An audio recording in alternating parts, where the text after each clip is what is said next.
नमस्कार। 28 तारीख को होली है। 28 मार्च 2021 को रात में होलिका दहन होगा और अगले ही दिन यानी 29 तारीख को होली उत्सव होगा, होली खेली जाएगी। सबसे पहले तो आप सभी को होली की ढेरों सारी शुभकामनाएं। होली बुराई पर अच्छाई की जीत का प्रतीक है, ये तो हम सभी को पता है। लेकिन एक और बात यहां पर निकल करके आती है कि आपकी ताकत कितनी भी हो, आप कितने भी ताकत में छोटे हों, चाहे वो आर्थिक दृष्टिकोण से, चाहे वो उम्र के दृष्टिकोण से, चाहे वो बुद्धि के दृष्टिकोण से, किसी भी प्रकार से, यदि आपका तजुर्बा, आपकी उम्र या आपके पास साधन कम है तो भी आप बड़ी से बड़ी प्रॉब्लम्स को जीत सकते हो। कैसे? भाई प्रहलाद कौन थे? प्रहलाद जो है वो एक बालक थे, भाई बच्चे थे। उन्होंने किन्हें जीता? उन्होंने अपनी बुआ, अपने पिताजी की जो राक्षसी बुद्धि थी उन्हें जीता। उन्हें जीता छोटे से प्रहलाद ने, छोटे से बालक प्रहलाद ने, जिनका आतंक पूरे विश्व में फैला हुआ था। अब सोचिए कि आपकी ताकत कितनी भी हो, यदि विश्वास है तो आप कई सारी चीजों को, कई सारी प्रॉब्लम्स को, कई सारी कठिनाइयों को और कम कर सकते हैं। हाँ, यहां पर एक और चीज जुड़ेगी जरूर, भगवत कृपा के साथ।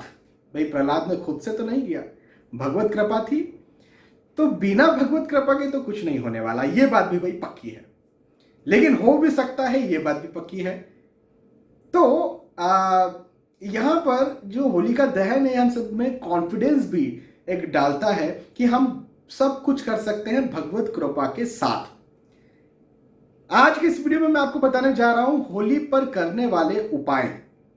होली पर बहुत ही आसान, देखिए यदि आप मेरे रेगुलर व्यूवर्स हैं तो इस बात को जानते हैं कि मैं बहुत ही आसान से उपाय बताता हूं, चाहे वीडियोस के माध्यम से बताऊं, चाहे आप सब मुझसे जब भी कंसल्टेशंस लेते हैं तो तब मैं आपको बताऊं।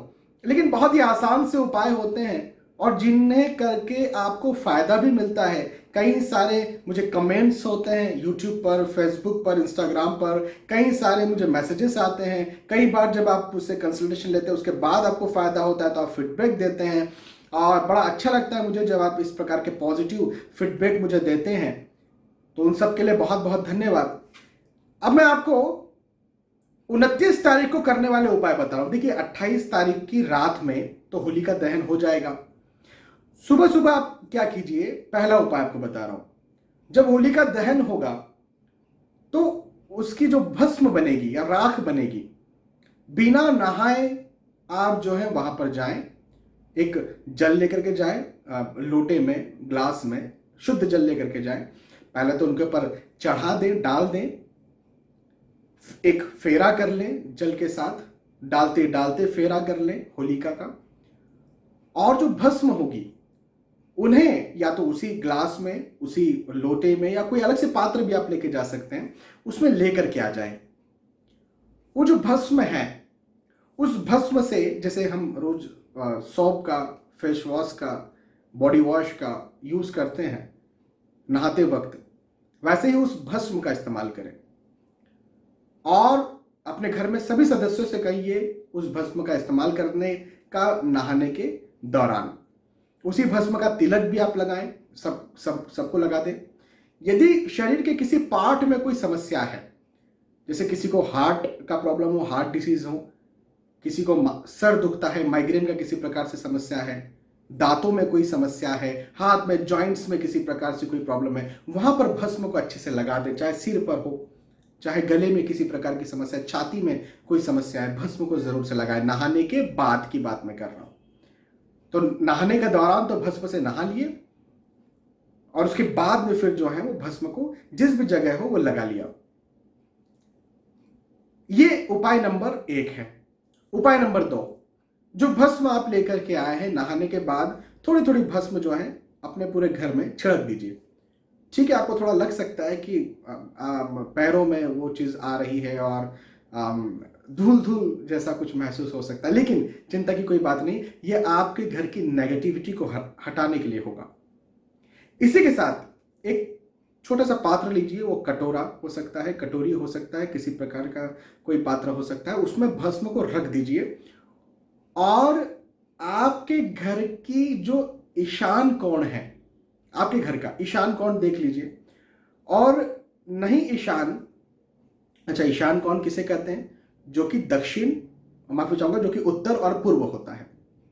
तो उत्तर पूर्व के कोण की मैं बात कर रहा हूं। वहां पर या तो उस पात्र को, जो भस्म से भरा हुआ पात्र है, उसे रख दीजिए, या फिर आप जो है वो दक्षिण पश्चिम कोण में भी उस पात्र को रख सकते हैं।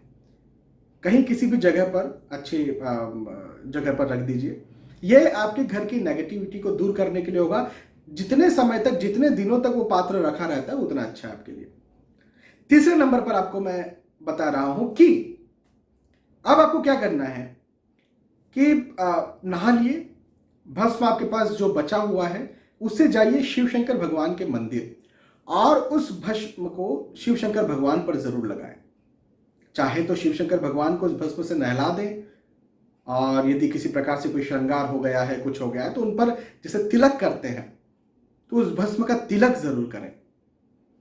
और जो भी मनोकामना आपको मांगना है, चाहे आप स्टूडेंट हैं तो पढ़ाई के दृष्टिकोण से मनोकामना मांगेंगे, आप नौकरी लगना चाहते हैं, नौकरी स्विच करना चाहते हैं, बिजनेस को एस्टेब्लिश करना चाहते हैं, प्रोफेशन में हैं आप, आपका विवाह आप करना चाहते हैं, संतान प्राप्ति के इच्छुक आप हैं, जिस भी उद्देश्य से आप ये कर रहे हैं, उस उद्देश्य को मन में रखिए, उस उद्देश्य को मांगिए, उसकी प्रार्थना करिए और भस्म लगाइए। या तो शिव शंकर भगवान को नहलाइए भस्म से, उसके बाद में फिर जल से जरूर नहलाइएगा, सिर्फ भस्म डाल करके मत आ जाइएगा।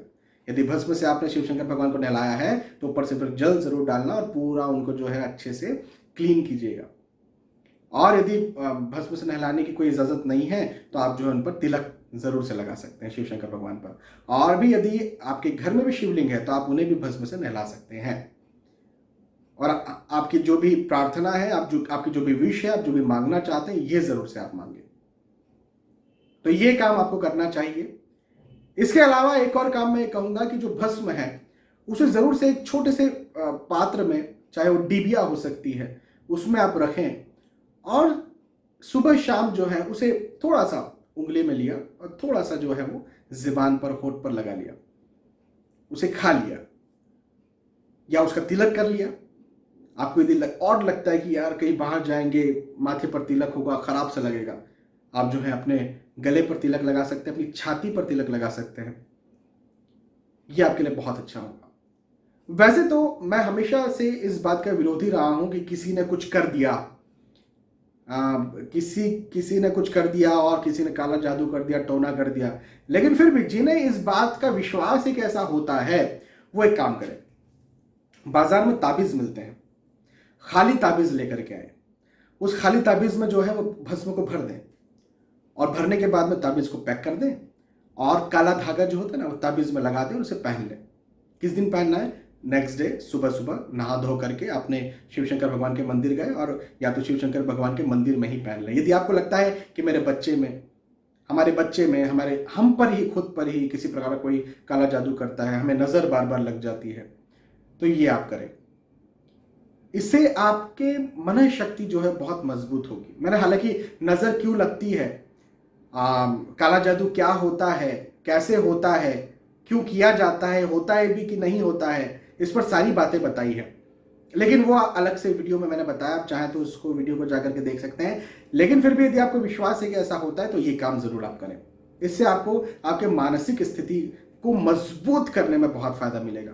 और मैंने ये कहीं ना कहीं इस बारे में कहीं ना कहीं कई सारे वीडियोस में जिक्र किया है कि आपको नजर बार बार इसीलिए लगती है क्योंकि आपका चंद्र जो है वो कमजोर होता है, मन कमजोर होता है।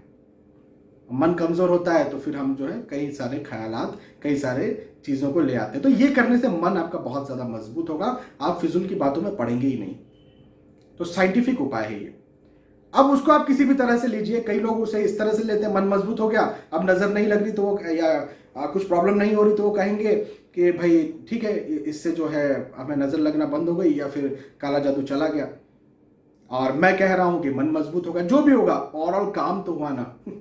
तो जो भी है ये जरूर से करिए आप, या करवाइए कोई आपके जो भी नियरेस्ट डियरेस्ट है उनसे।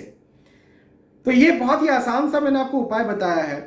ये उपाय आप करिए और देखिए कि आपको कितना फायदा मिलता है। आपकी जो भी इच्छा है, आप जो भी कार्य करते हैं, आपके जो भी उद्देश्य हैं, उन उद्देश्यों को मानते हुए, उन उद्देश्यों की प्रार्थना करते हुए, उनका आप जो है विश करते हुए ये उपाय करिए और आपको बहुत फायदा देखने को मिलेगा। आपकी शारीरिक, मानसिक जो स्थिति है, जो स्वास्थ्य है, वो मजबूत होगा। आपकी पारिवारिक स्थिति बहुत अच्छी होगी, परिवार का प्रेम, अंडरस्टैंडिंग जो है वो बढ़ेगा।